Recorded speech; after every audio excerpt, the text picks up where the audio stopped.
Assalamualaikum viewers, myself Fahadrin, lecturer in chemistry. Like and share my videos and subscribe to my channel College Chemistry with Fahad.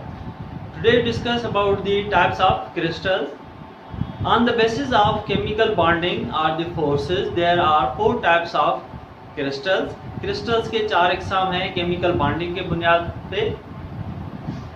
Atomic या जिसका दूसरा नाम metallic crystals है, आयनिक crystal, covalent crystals और molecular crystal.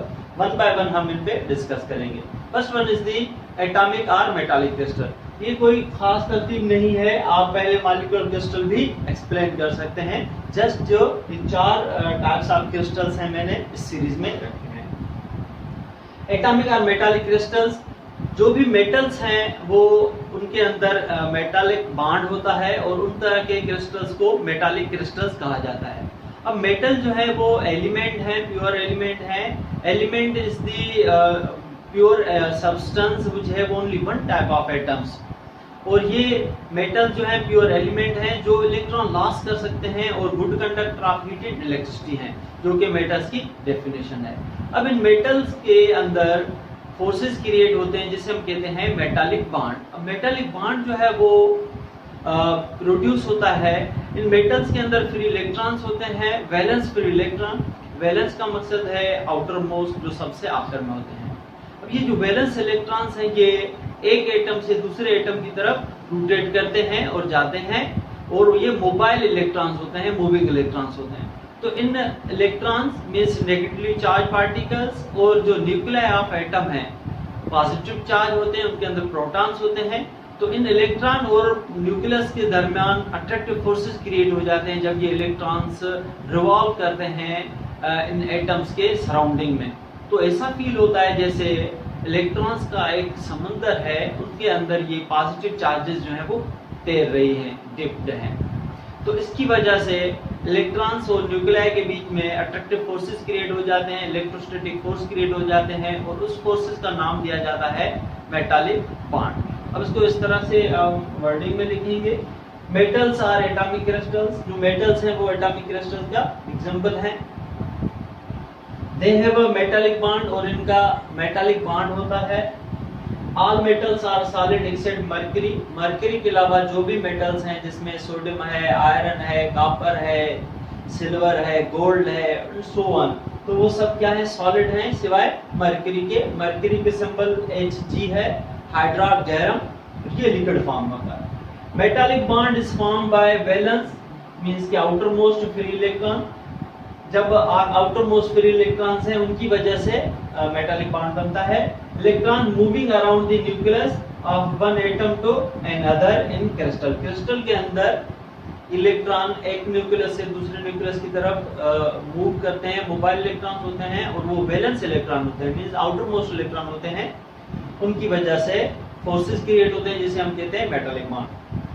सो मैं again इसको repeat करता हूं. Metallic bond is formed by valence electron और outermost electron moving around nucleus of one atom to another in crystal. Electrostatic force is created. जो electrostatic force है वो create हो जाता है जिसकी वजह से मेटालिक बॉन्ड बनता है. Metal is element which can release electron and good conductor of heat and electricity. जो वर्डिंग में मैंने बताया मेटल की डेफिनेशन कि वो एलिमेंट है, इलेक्ट्रॉन लॉस कर सकता है और good conductor of heat and electricity है. The forces created between negative charge electrons and positive charge nuclei in metals are called metallic bond. जो फोर्सेस क्रिएट हो जाएं इलेक्ट्रॉन्स और न्यूक्लियाई के दरमियान, तो उन फोर्सेस को मेटालिक बॉन्ड कहा जाता है मेटल्स के अंदर. डायग्राम में आप समझें कि ये जो पॉजिटिव चार्जेस मैंने लगाए हैं सर्किल में, तो ये प्रोटॉन्स हैं और न्यूक्लियाई ऑफ एटम है, एटम के न्यूक्लियाई हैं. उनके सराउंडिंग में मैंने डॉट्स लगा लिए हैं ब्लू कलर के, वो मूविंग इलेक्ट्रॉन्स हैं. तो एक्चुअली क्या होगा कि ये जो मूविंग इलेक्ट्रॉन्स हैं ये इनके सराउंडिंग में मूव करते रहेंगे.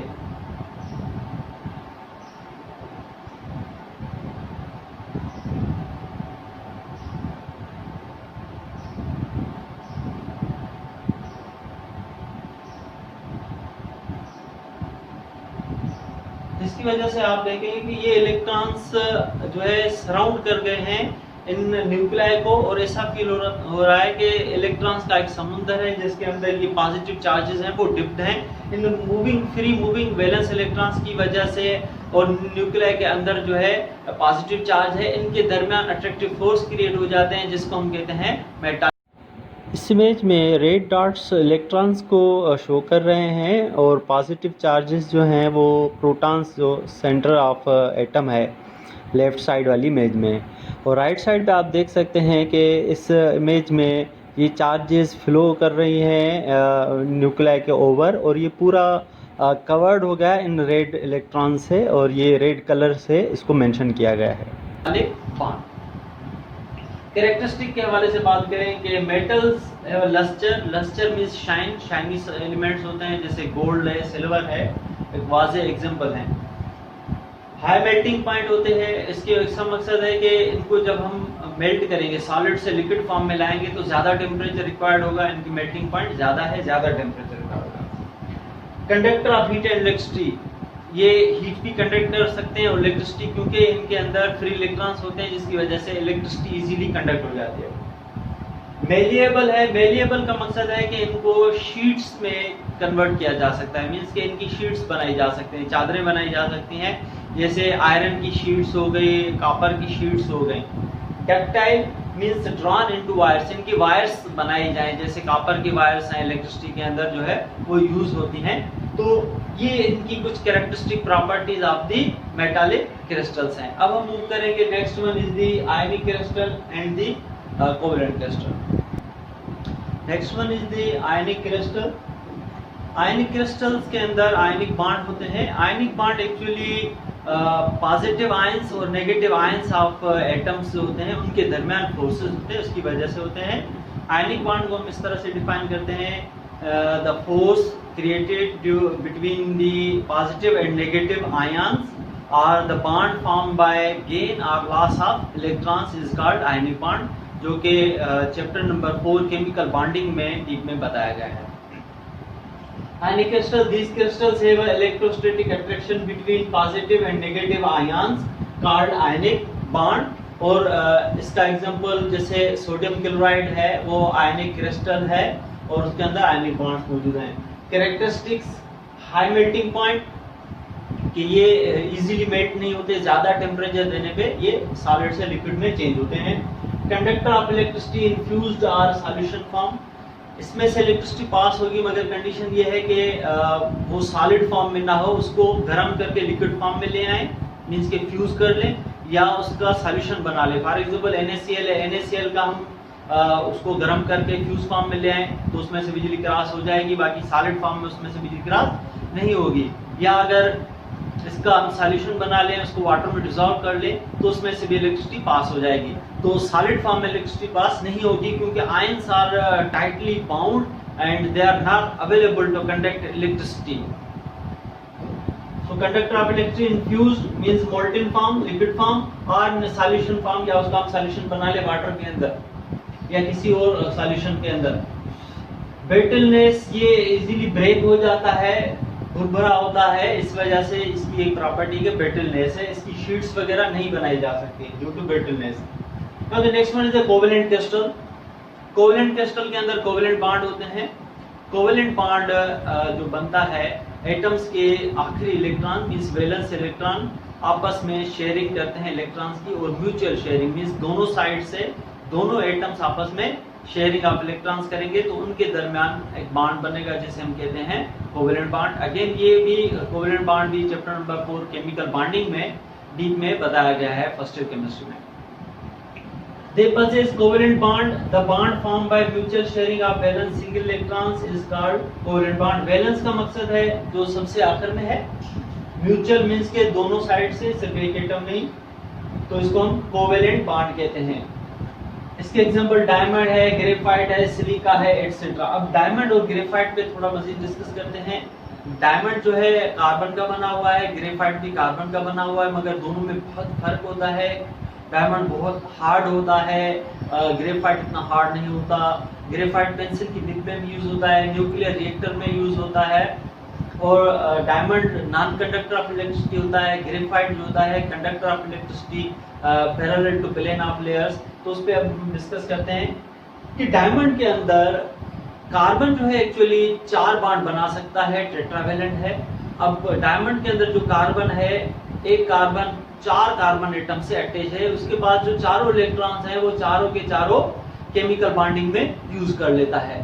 तो 4 कार्बन से अटैच होता है, इसकी शेप टेट्राहेड्रल हो जाती है, 4 कोने बनते हैं इसकी शेप में, टेट्राहेड्रल हो जाते हैं। Tetra means 4। इसकी बॉन्ड एंगल जो बॉन्ड बनते हैं उनके दरमियान जो एंगल होती है वो 109 डिग्री होती है। और ये नॉन कंडक्टर ऑफ इलेक्ट्रिसिटी होता है क्योंकि इसके जो चारों इलेक्ट्रॉन्स थे वो तो उसने बॉन्डिंग में यूटिलाइज कर लिया, अब इसके पास फिर इलेक्ट्रॉन्स नहीं। Electricity is the flow of electron. जब किसी सब्सटेंस के पास फ्री इलेक्ट्रॉन्स होंगे तभी उसमें से इलेक्ट्रिसिटी पास होगी, अदरवाइज उसमें से इलेक्ट्रिसिटी पास नहीं होगी। या तो उसके अंदर पॉजिटिव या नेगेटिव आयन्स हों जिससे आयनिक क्रिस्टल में सॉल्यूशन बनाते हैं तो उसमें भी इलेक्ट्रिसिटी पास होती है। So each carbon atom joined to 4 other carbon atoms with a tetrahedral shape, 109 degree bond angle. It is a very hard substance due to close packing and a large number of covalent bond. ये बहुत hard substance होता है, 3500 degree centigrade पे melt होता है, जो कि बहुत हाई टेम्परेचर है क्योंकि इसके अंदर large number of covalent bonds बनते हैं और very close packing of atoms होती है। इसी वजह से it's melting point is high. It is non-conductor of electricity because it has no free electron or 4 electrons are utilized in bonding. इसके बाद जो भी चारों इलेक्ट्रॉन थे केमिकल बॉन्डिंग में यूटिलाइज हो गए, तो अब ये इलेक्ट्रिसिटी कंडक्ट नहीं कर सकता क्योंकि इसके पास फिर इलेक्ट्रॉन्स नहीं है।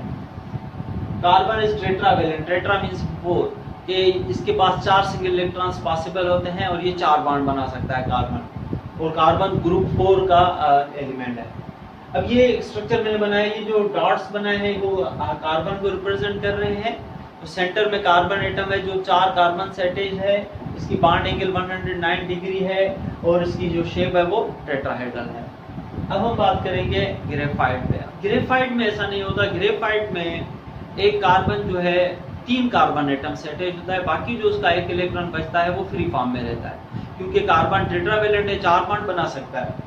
तो ग्रेफाइट में 1 carbon atom attach to 3 carbon atoms with 1 free electron, कि एक कार्बन 3 कार्बन से अटैच होता है, बाकी जो चौथा इलेक्ट्रॉन होता है वो फ्री फॉर्म में रहता है। 120 डिग्री बॉन्ड एंगल होती है इसकी। Carbon atoms attach to give hexagonal shape, और इसमें जो शेप मिलता है वो हेक्सागोनल। एक्चुअली इसका अपना जो शेप होता है वो ट्राइगोनल प्लेनर होता है। ट्राइगोनल प्लेनर लेयर्स आपस में मिलके हेक्सागोनल लेयर बना। Hexa means 6, try means 3। इस तरह से उस पे मैं एक्सप्लेन कर रहा हूं। It is conductor of electricity parallel to plane of layers due to free electrons, के इसमें से इलेक्ट्रिसिटी कंडक्ट हो सकती है मगर कंडीशन ये है कि parallel to plane of layers. अब लेयर्स किस तरह से बनती है, क्या होता है इसमें आप देखें। इस डायग्राम मैंने बनाई है, डॉट्स जो भी लगाए हैं वो कार्बन एटम्स को रिप्रेजेंट कर रहे हैं। अब एक कार्बन एटम 3 कार्बन एटम से अटैच्ड है, एक यूनिट मैंने ये बना लिया। अब ये जो शेप है 3 कोने बन रहे हैं इसके, तो उसको कहेंगे ट्राइगोनल प्लेनर शेप। इसी तरह से इसमें भी सेंट्रल कार्बन जो है 3 कार्बन एटम से अटैच्ड है। ये कार्बन एटम्स हैं, जो भी मैंने डॉट्स लगाए वो सब कार्बन एटम्स है, मगर सेंट्रल कार्बन एटम में मैंने सी रिप्रेजेंट कर दिया है कि वो एक कार्बन 3 कार्बन एटम से अटैच हो रहा है। अब ये शेप है ट्राइगोनल प्लेनर शेप। अब क्या होगा कि ये जो ट्राइगोनल प्लेनर शेप्स क्लोज आएंगे तो इनके दरमियान जो है मजीद इन कार्बन्स के आपस में बॉन्डिंग होगी।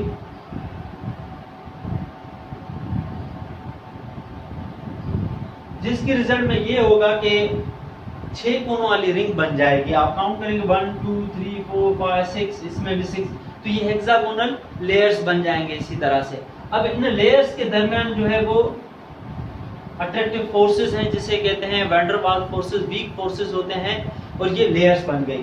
तो ये यहाँ पे मैंने 2 लेयर्स रिप्रेजेंट किए, ऐसी लाखों करोड़ों लेयर्स बनते हैं। अब इन लेयर के पैरेलल इलेक्ट्रिसिटी देंगे तो पास होगी, परपेंडिकुलर देंगे तो पास नहीं होगी।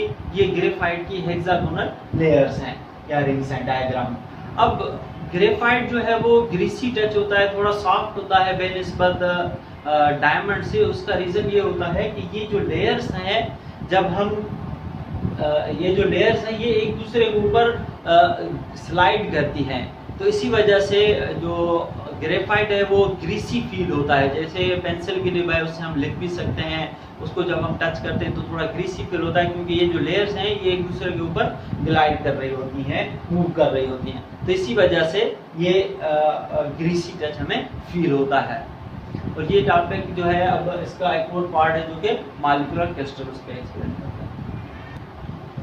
ग्रेफाइट के पार्ट मजीद एक्सप्लेन कर रहा हूँ। Graphite is soft due to space between layers, कि वो थोड़ा सॉफ्टर होता है एज कम्पेयर टू डायमंड, कि उसके जो लेयर्स बनते हैं उनके दरमियान थोड़ा गैप होता है इस वजह से, और नंबर ऑफ पार्ट्स होते हैं वो भी ग्रेफाइट में कम होते हैं बेनिस्बत डायमंड के। These layers glide over each other so it feels greasy texture। ये जो लेयर्स हैं एक दूसरे के ऊपर ग्लाइड करती हैं, इसी वजह से ग्रीसी टेक्सचर होता है उसका।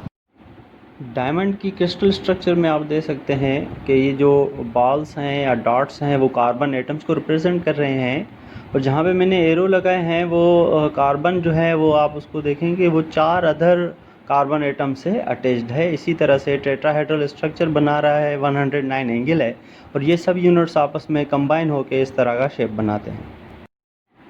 इस ग्रेफाइट के इमेज में लेयर्स जो हैं रिप्रेजेंट की गई हैं, 3 लेयर्स यहाँ पे दिखाई गई हैं। इन लेयर्स के बीच में गैप है और इनके दरमियान वैन डर वाल्स फोर्सेस हैं जो इनको आपस में मिलाए हुए हैं।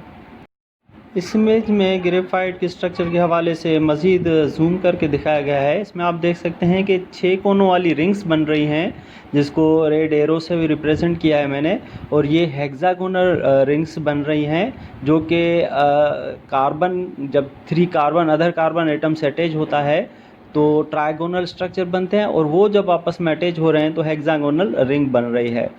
तो ये एक्चुअली हेक्सागोनल रिंग है। कैरेक्टरिस्टिक ऑफ कोवेलेंट क्रिस्टल्स, उसमें इनकी हाई मेल्टिंग पॉइंट होती है, इजीली मेल्ट नहीं होते, ज़्यादा टेम्परेचर देना होता है। High refractive index, refractive index हम कहते हैं कि किसी सरफेस पे इंसिडेंट लाइट और रिफ्लेक्टेड लाइट का जो रेशो होता है उसको हम कहते हैं refractive index. The ratio of incident light, जो लाइट गिर रही है उस सरफेस पे, और जो रिफ्लेक्ट हो रही है, तो उन दोनों के बीच में जो रेशो बनता है उसको हम कहते हैं refractive index. For example surface है, ये इंसिडेंट लाइट हो गई जो इस पे गिर रही है, और ये रिफ्लेक्टेड लाइट हो गई। इन दोनों की जो एंगल्स होंगी इंसिडेंट और रिफ्लेक्टेड लाइट्स, उनका हम रेशो लेंगे तो उसको कहेंगे रिफ्रैक्टिव इंडेक्स। तो इसकी रिफ्रैक्टिव इंडेक्स जो होती है वो ज्यादा होती है, ज्यादा रिफ्लेक्ट होते हैं और रेशो भी ज्यादा आता है। Now the molecular crystals, molecular crystals जो होते हैं वो मॉलिक्यूल्स के बने होते हैं, कंपोज्ड ऑफ मॉलिक्यूल्स। उनके एग्जांपल आइस है, सॉलिड कार्बन डाइऑक्साइड जिसे हम ड्राई आइस कहते हैं, और आयोडीन है, एटसेट्रा। These crystals possess, इनमें हाइड्रोजन बॉन्डिंग फोर्सेस भी होते हैं, weak van der Waals forces भी होते हैं।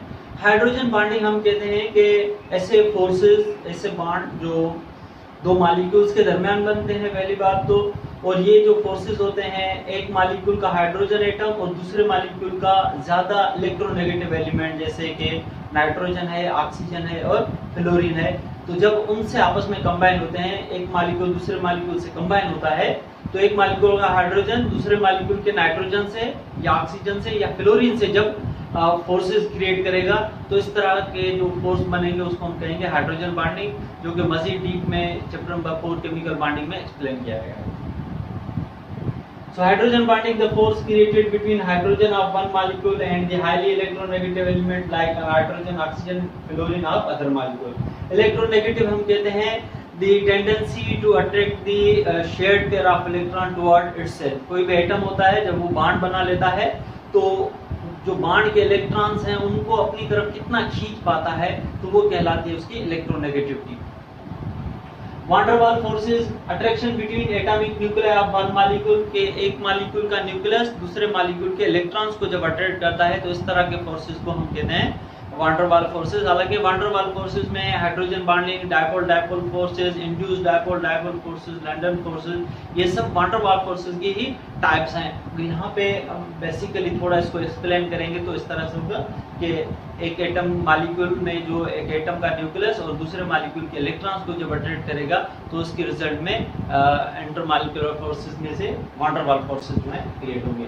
कैरेक्टरिस्टिक मॉलिक्यूलर क्रिस्टल की मेल्टिंग पॉइंट लो होती है, इजीली मेल्ट हो जाते हैं, non conductor of heat and electricity होते हैं। और ये मॉलिक्यूलर क्रिस्टल्स जो है वो सब्लिमेशन भी करते हैं। जब इनको हम हीट करते हैं डायरेक्ट सॉलिड से गैस फॉर्म में भी कन्वर्ट हो जाते हैं। जैसे कि सॉलिड कार्बन डाइऑक्साइड उसको हीट करें डायरेक्ट गैस में, आयोडीन है। बाकी जो आइस का एग्जांपल है, आइस में तीनों एग्जांपल्स आ जाते हैं।